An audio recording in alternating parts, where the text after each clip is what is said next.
Good morning, everyone. So, in the earlier classes, we discussed about solid state processings, semi-state processings, and liquid state processings. So, today, now in the class, we will discuss about in situ processings and vapor deposition processes. So, in situ processes. So, here in situ process, here we are using a alloy, and by means of solidification, we are getting a composite material. So, here it's a initial alloy material. So here it's a raw metal. So that's all manufactured by means of casting process. That's an alloy. It consists of two different materials. So but they are having same chemical and physical composition. Whereas our component, for preparing a composite, we will require different physical and chemical properties. So here we are deriving a reinforcement material from the bare metal itself. So as the alloy itself, here it consists of a homogeneous mixture with different materials which are having same physical and chemical properties.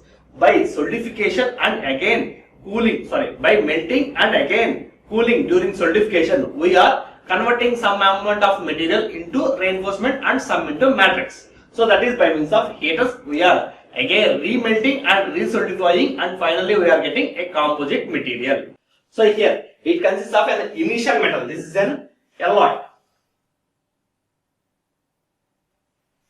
Here, so as mentioned here, it's an alloy.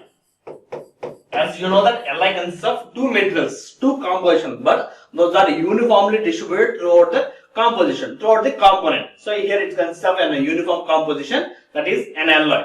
So here these are the heaters. So by means of induction coils, so nothing but heaters, and finally this is an component, that is composite material, that is composite, and that is MMC. So initially we are taking an alloy material and finally we are converting into a composite material. As we know that composite consists of a reinforcement and a matrix material. It consists of reinforcement and matrix material. Both should have different physical and chemical properties. So by means of remelting and resolidification, we are getting that type of component. So here initially it's a raw alloy, and these are the cooling, these are the heaters. By moving the heaters, we are converting the solid state alloy into molten states. So here it is a solid state. So by moving the heaters, so here both the cases can be possible. By moving heaters or by moving crucible. So we can move the crucible in downward direction, or we can move these induction heaters in upward direction. Both the cases can be possible in this in situ process. So here only thing is here moving an induction coil. It means heating coils throughout the chamber or throughout the crucible. So here initially solid metal. Here we are moving the heaters so that the alloy is converted into liquid state. So here it is solid state, and that is converting into liquid state. So here it is liquid material. So after getting the liquid material, by means of controlled solidification, we are getting the reinforcement material from the matrix itself. From earlier we are discussing that it's an alloy. It means it consists of two components, that is reinforcement and matrix. Those are having two, but they are homogeneously mixed throughout the composition. So reinforcement and matrix. So here it might be having different, it might be titanium and aluminum or copper plus aluminum. So some different combinations can be possible. So it might be anything. So by solidification, as we know that if they are having two metals, both are having different melting temperatures as well as different solidification temperatures. By controlling the solidification, first we are solidifying the reinforcement material. So here we are not rapidly cooling the component, by controlling. So only limited amount of cooling is providing so that the material will be solidifying. So by controlled solidification, those are having two different materials in the alloy. This alloy consists of two materials. So only one of the material will be solidified, and it will be solidified in a directional way. So here by means of this controlled solidification, we can get particulate formula.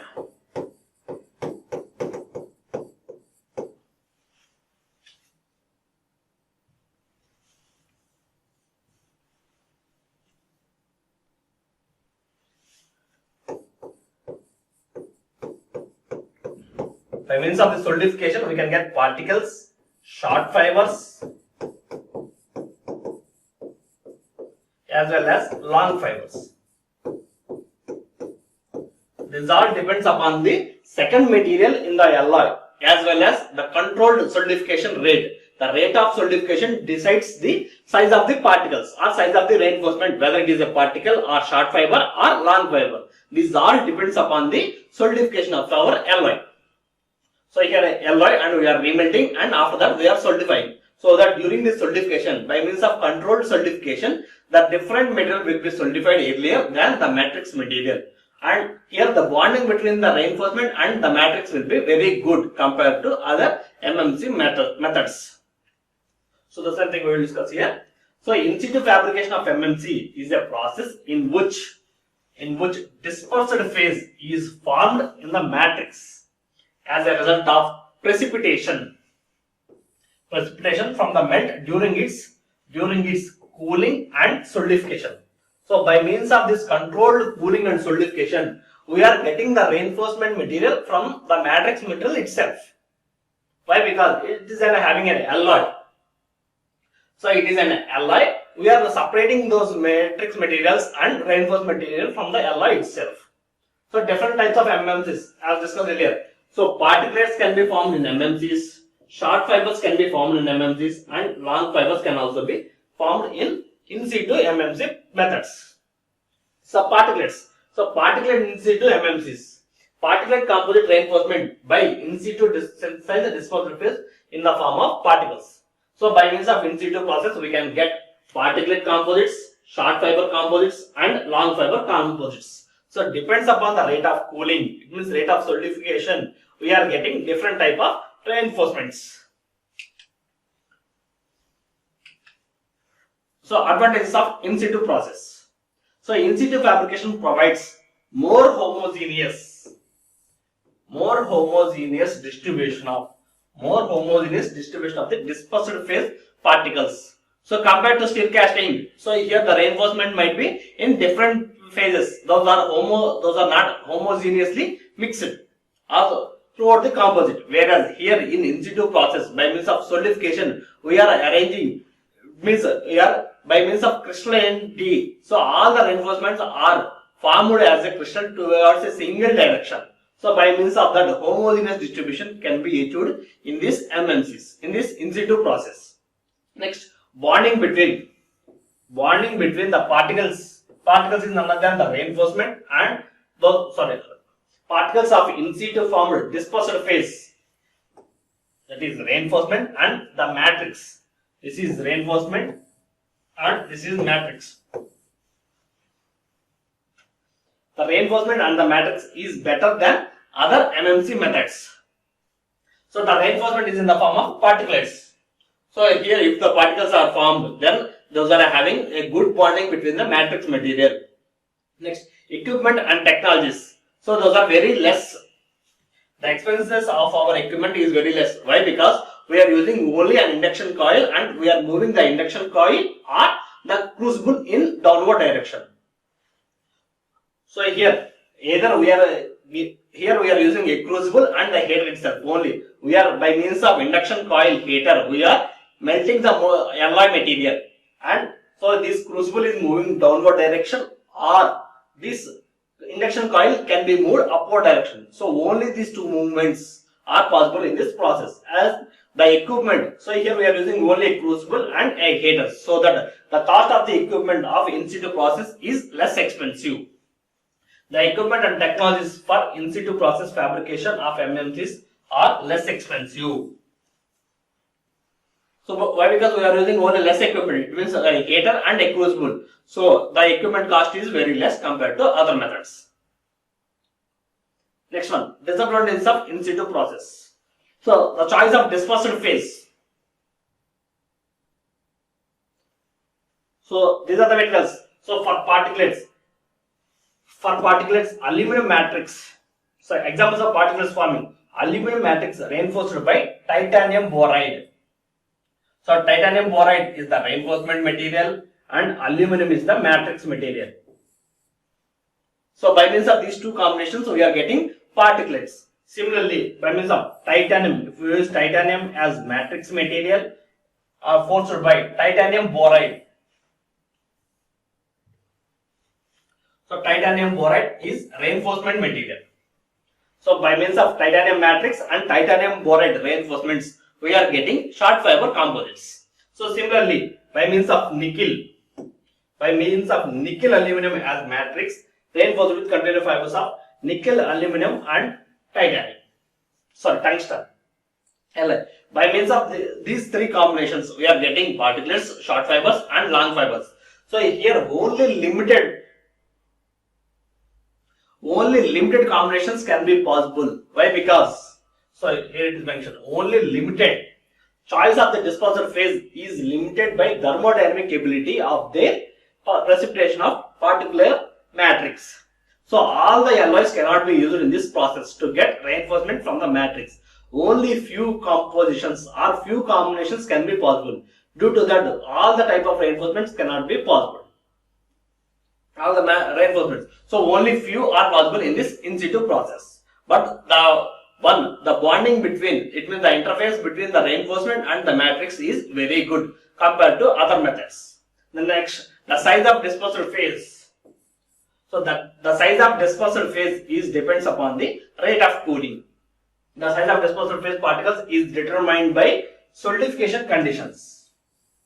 So the rate of solidification depends on, that is determined by the size of the composite. So the size of the particles are dependent on the rate of cooling. So by means of controlled cooling only we can get different compositions. It means short fibers, long fibers or particulates. So again the size of the particulate depends upon the cooling rate, that is solidification conditions. That is in situ process. Now we will discuss about co-deposition methods. So in co-deposition we are having three methods, that is electroforming or electrolytic co-deposition. Next one is spray deposition and the next one is vapor deposition. The first one is electrolytic deposition. So this is similar to electroplating. So in the chemistry itself you learned that electroplating. So here it consists of two composites or two components. So those two components are charged by means of a power supply. So here from, if we given, so one is positive and the other is negative. If you supply positive and negative charges, so the ions from positive charge is moved towards the negative charge, so that a coating or a deposition will take place on the substrate. The same thing here we are using the same thing. So that is electrolytic process. So here we are using a nickel metal and this is the mantle, so on which the metal should be deposited. So electroplating. So electroplating, this one is our matrix material. So and here those are the electrolytic. The matrix metal is immersed in an electrolytic solution. Here in electrolytic solution, it consists of some amount of reinforcement particles.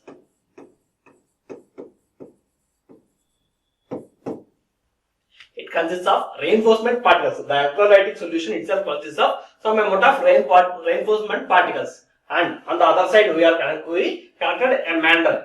So here, this mandrel depends upon the condition, the component to be manufactured. So here,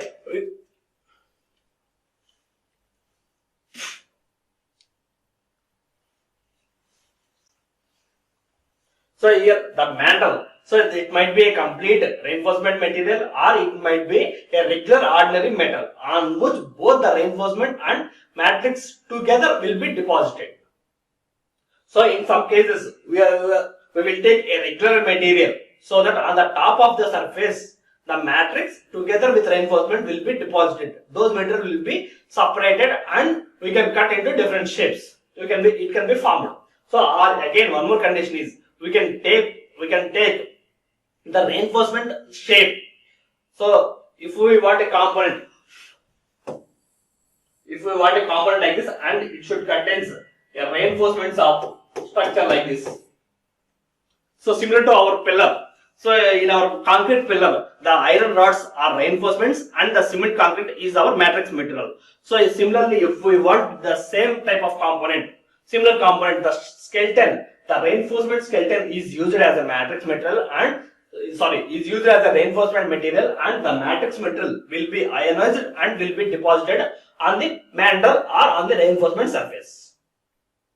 So here we can take the reinforcement skeleton. On the top of it, our matrix material will be deposited due to electroplating conditions. So from electrolytic solution, it consists of reinforcement material. So here the material will be, during electrolysis, the material from the base material, from the positive ions, it means the matrix material will be eroded and it will be moved towards the negative charge. So during moving, the reinforcement will be infiltrated or it will be penetrated along the matrix material on the mantle. So while deposition, so the matrix material will be deposited. Along with that, some amount of reinforcement will also be entrapped along with the matrix material, so that we are getting a composite material. So next, electrolytic deposition. So this method, electrolytic co-deposition, involves electroplating. So electroplating technique. So involves electroplating technique, in which electrolytic solution of matrix metal ions containing suspended particles of dispersed phase. So here, while charge, so the matrix material will be eroded and it will be moved towards the negative charge. So during that, the reinforcement will be, so in which electrolytic solution of matrix metal ions containing the suspended particles of dispersed phase, that is the reinforcement particles. So the reinforcement particles, and this one is matrix material, suspended particles of reinforcement phase. When the matrix material is deposited on a substrate, the dispersed phase. So here, when the matrix metal is deposited on a substrate, it means it is moving from a positive charge towards if it is moving from a positive charge towards a negative charge, during that conditions, it means when the metal is deposited on the substrate, the dispersed phase particles, so the dispersed phase particles, in the sense the reinforcement particles, are entrapped by the coating. So it means, so as we discussed that this electrolytic solution consists of reinforcement particles. So while moving from positive charge towards the negative charge, while moving the matrix metal from positive charge towards the negative charge, these electrolytic solution, the reinforcements in the electrolytic solutions will also be entrapped into this matrix material, so that both together, the matrix as well as reinforcement, both together deposited on the mantle or on the substrate. So this mantle is none other than the substrate.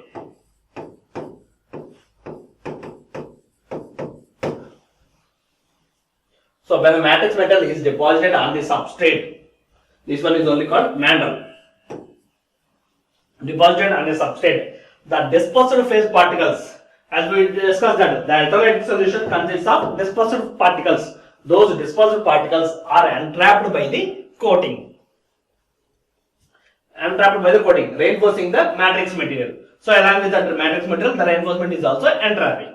So examples, that is nickel aluminum oxide, oxidation resistant nickel metal composite, that's an application. So nickel aluminum, so while nickel is moving, so here nickel is a matrix metal, while nickel is moving from the positive charge towards the negative charge, aluminum oxide will also be deposited along with that nickel. So the electrolytic solution consists of aluminum oxide particles, and those will be entrapped by the matrix metal, and both together will be deposited on the substrate or on the mantle. The next, similarly, nickel silicon carbide as well as nickel carbide, nickel tungsten. I don't know. So these are the various materials. So nickel aluminum oxide, nickel silicon carbide, nickel carbide, and this one.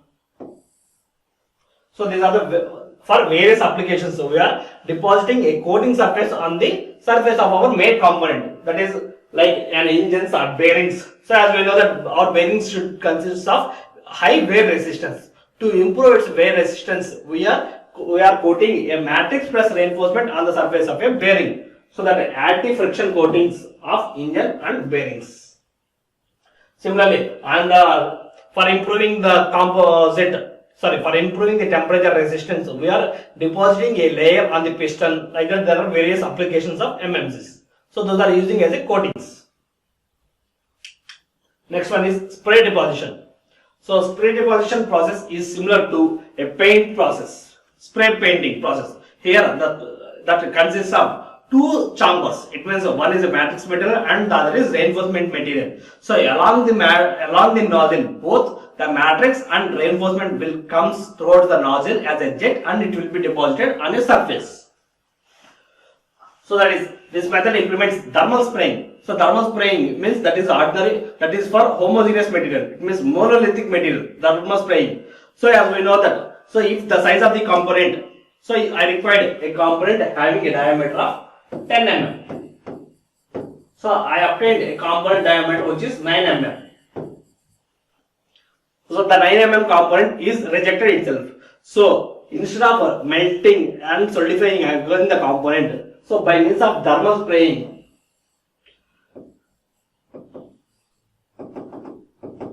we are depositing a layer on the surface of the component so that the dimension will be increased.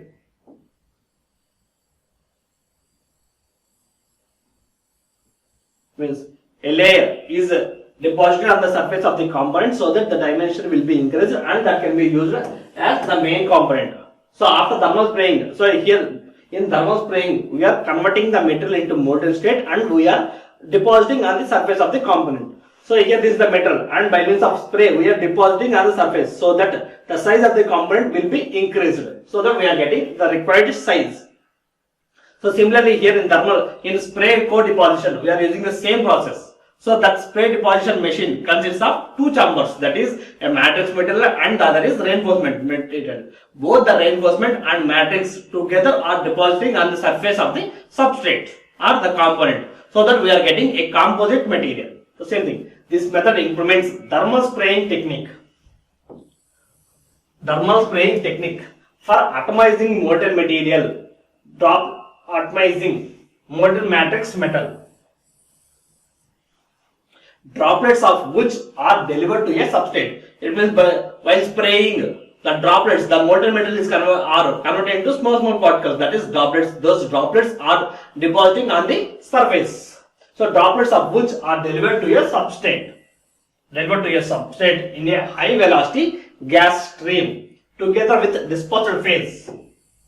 So not only matrix material, along with the dispersed phase, those are moving onto the substrate by means of gas stream. Particles supplied to the stream for a separate container. From a separate container. So it consists of two containers in which the matrix and the reinforcement will be separated, and those two are together deposited on the surface of a substrate by means of gas stream.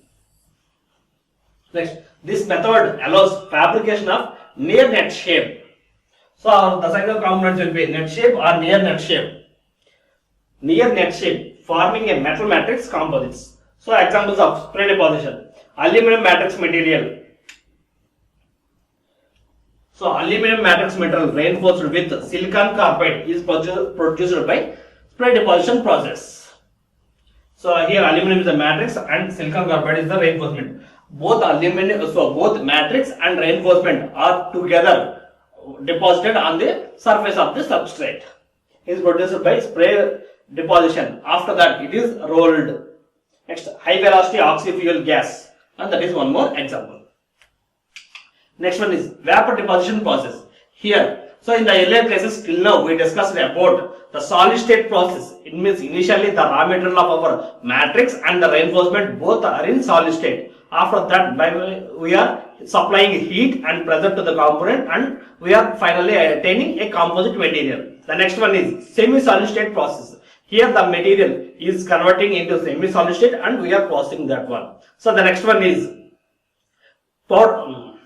liquid state processing, that is still casting. So here the initial material of our matrix material is in liquid state and we are forming a composite. The next one is in situ, and finally by means of now we are in vapor state. So now the metal is in vapor state and we are depositing on the substrate so that we are getting a composite material. So here the materials, so vapor deposition methods are of two types, that is physical vapor deposition and chemical vapor deposition. So here the molten material, the material will be in vapor state and physically it is transferred on the surface. Next one is chemical. So by means of chemical reaction, it is it is depositing on the surface of a substrate. So this is physical vapor deposition process. So physical. So this is our matrix material.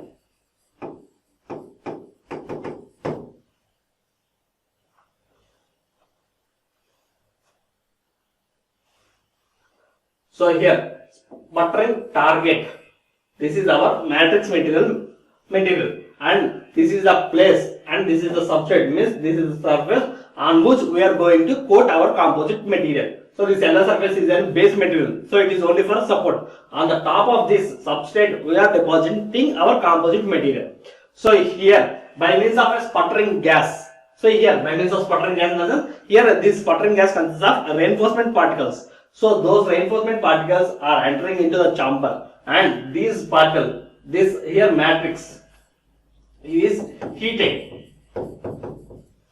Here the matrix will be at a heating state. So if it is heated, the particles will be in vapor state. So here by means of sputtering gas, it means the sputtering gas is entering into the chamber, and this sputtering gas particles, it consists of an argon particles. Those will be targeted or will be heated on the matrix metal, and from that matrix metal, the matrix metal is taking from that particle towards the substrate.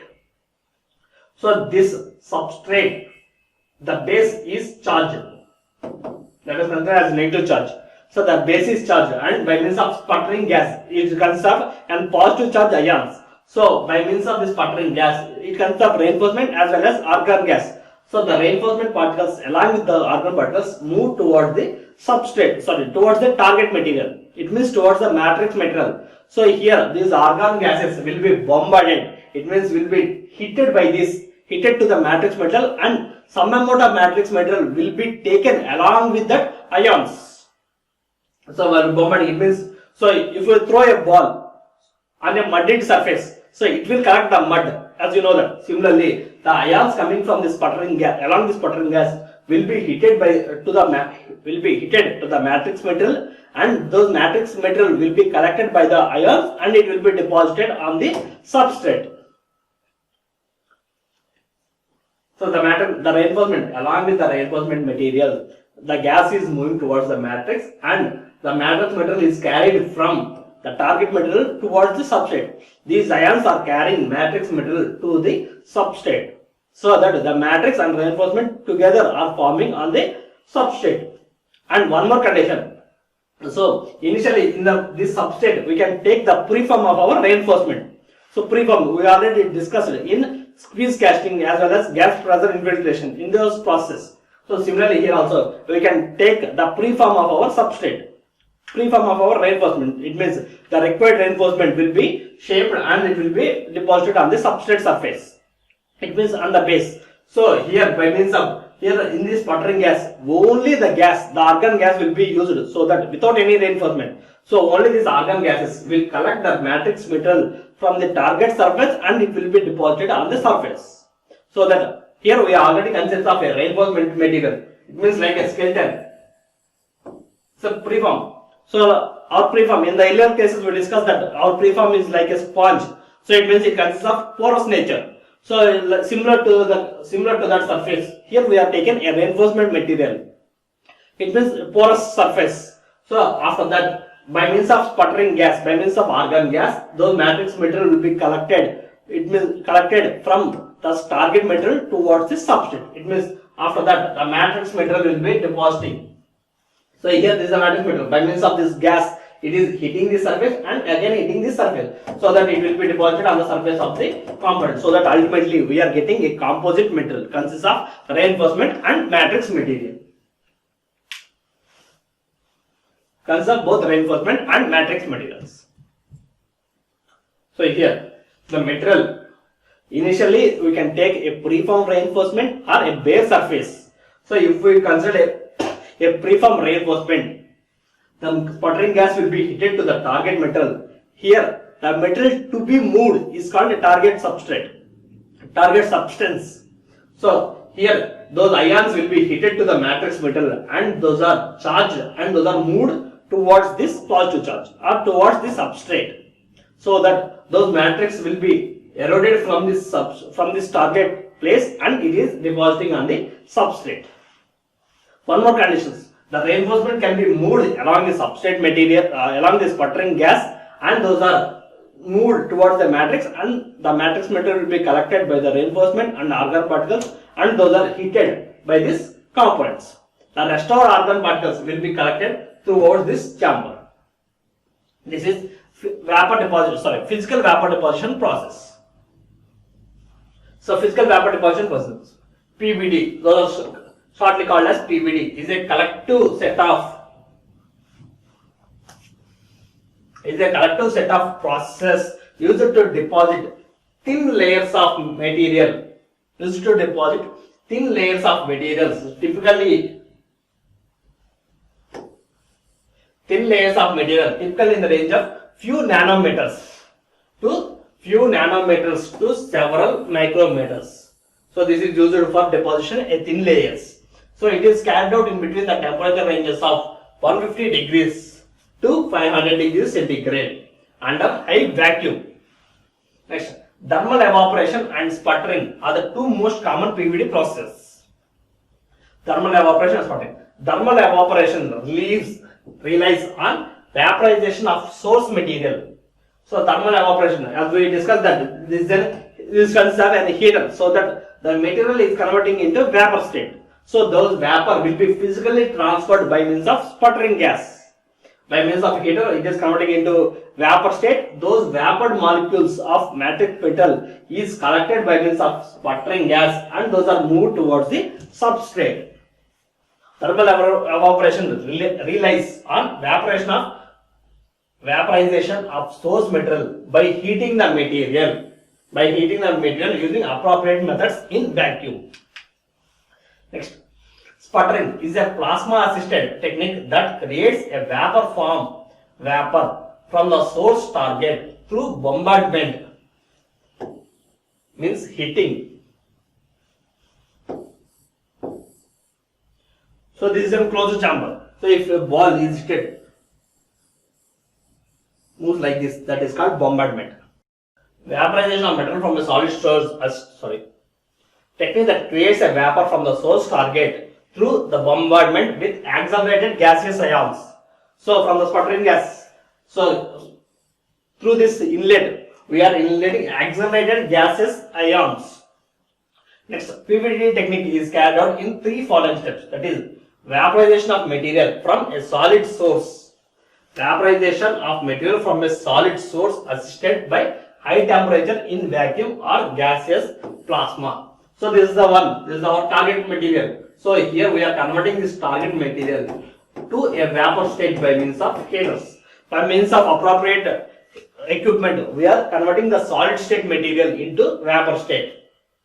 Next, transportations of vapor in vacuum or partial vacuum to substrate surface.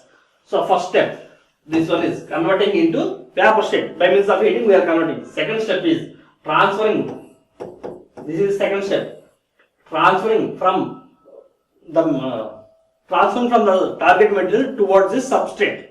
Then transportation or transportation of vapor in vacuum or partial vacuum to the substrate surface. So here by means of heating, we are converting into vapor state. So the second step is transferring this vapor towards the surface is our second step. Third one is condensation on the substrate to generate thin films. So condensation is none other than the solidification. The solidification of third step is solidification of our material on the substrate. So next one is chemical vapor deposition. So here the substrate, here it consists of a chemical reaction between the materials, so that ultimately we are getting a matrix and reinforcement materials. So earlier, physically from one place to other place, the material is transferred physically by means of ions. Here, by means of chemical reaction, it is depositing on the surface of our substrate or the components. So chemical vapor deposition. Chemical vapor deposition is a technique which helps to produce high performance and quality in solid materials, and also helps to attain pure uniform coating. To attain pure, why? Because we are heating temperature, so that only a required material will be deposited on the surface. Impure metals, in the sense, those are having high or less melting temperatures, are foreign particles. So those foreign particles will have different melting as well as different physical properties. So during our process, those will not be moved around the process. So ultimately we are getting a pure material, attain pure as well as uniform coating on metals or polymers on continued surfaces or countered surface. So first we will discuss about this chemical vapor process. So similar to physical process, here also it consists of a gas inlet. Here, by means of this gas inlet, we are passing a required gas that will be reacted with our substrate. So by means of heaters, we are heating our components. So here these four are our components. So here let us consider this as our reinforcement materials. Those are the shapes of our reinforcement materials. So these reinforcement materials are at some temperature, are having some temperature. By means of heating elements, by means of heaters, we are heating the surface of our component. So that again, after that, we are passing a gas. So we are passing a gas. The gas will be heated by the surface of the component, and those will be reacted, and a component and a different chemical or different material will be found on the surface of our substrate.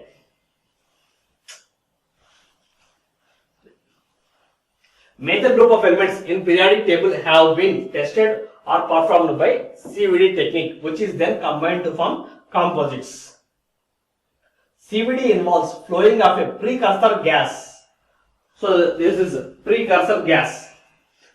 Flowing of precursor gas into a chamber which contains one or more heated objects. So these are our heated objects. These are our preforms or our reinforcements. One or more heated objects which is further coated inside the chamber.